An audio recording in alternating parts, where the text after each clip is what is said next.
আজ শুক্রবার ছুটির দিন। ছুটির দিনে যেটি হয়, সাপ্তাহিক বাজারের জন্য অনেকেই বাজারে যান।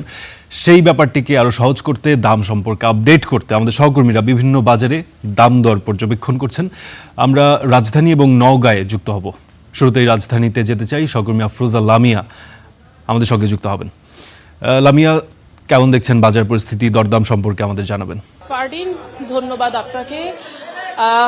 যেমনটি বললেন, শুক্রবার সারা সপ্তাহের বাজার কিন্তু যারা চাকরিজীবী আছেন এবং অন্যান্য পেশাজীবীও যারা আছেন, তারা সারা সপ্তাহের ব্যস্ততা কাটিয়ে শুক্রবারে আসেন বাজার করার জন্য। সকাল থেকেই দেখছি বাজারগুলোতে মোটামুটি ভালোই ভিড় রয়েছে।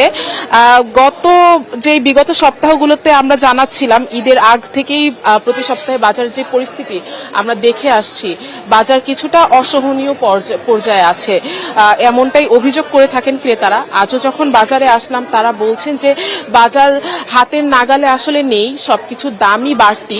যেহেতু অন্যান্য দিক থেকে যে তেলের দাম, জ্বালানির দাম বাড়ানো হয়েছে, সেই দিক থেকে পরিবহন খরচ রয়েছে, বিদ্যুতের দাম বাড়ানো হয়েছে, সেই সবকিছুর প্রভাব কিন্তু এসে নিত্য পণ্যের দামের ওপর পড়ে, এমনটাই বলছেন ক্রেতারা। যদিও সবজির দাম কিছুটা স্থিতিশীল।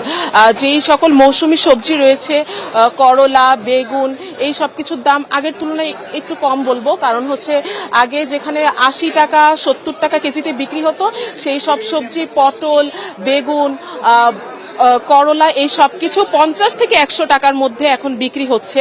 দাম মূলত বেশি একটু শসার, টমেটোর। শসা বিক্রি হচ্ছে 70 থেকে 80 টাকা কেজিতে এবং টমেটো বিক্রি হচ্ছে 150 থেকে 160-80 এরকম।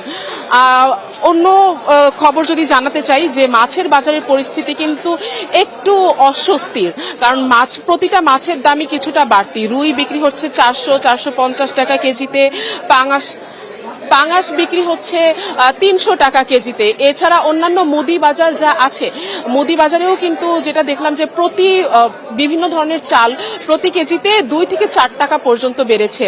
ফারদিন, এই ছিল বাজারের সার্বিক পরিস্থিতি। লামিয়া, আপনাকে অসংখ্য ধন্যবাদ রাজধানীর বাজার পরিস্থিতি সম্পর্কে জানাচ্ছিলেন। আমাদের সঙ্গে নওগাঁ থেকেও যুক্ত আছেন তৌহিদ ইসলাম।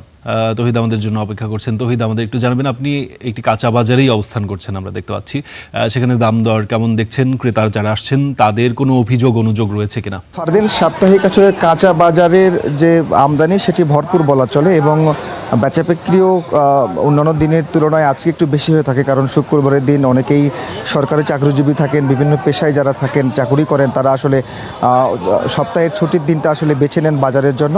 আমরা এই মুহূর্তে আছি নওগাঁ শহরের মুক্তির মোড়ে একটি কাঁচা বাজারে, খুচরা বাজারে, এবং এখানে আসার পরে দেখলাম যে সবজির যে আপনার চাহিদা, সে তুলনায় আসলে আমদানিও বেশ ভালো রয়েছে, আবার দামও যে খুব বেশি তাও কিন্তু না। এই মুহূর্তে আসলে আলু বিক্রি হচ্ছে 40 টাকা কেজি, পটল 40 টাকা কেজি, পেঁপে সেটি বিক্রি হচ্ছে 35 টাকা কেজি, এবং এই সব সবজির দাম কিন্তু গেল এক সপ্তাহে অপরিবর্তিত রয়েছে, এমনটি কিন্তু ব্যবসায়ীরা বলছেন।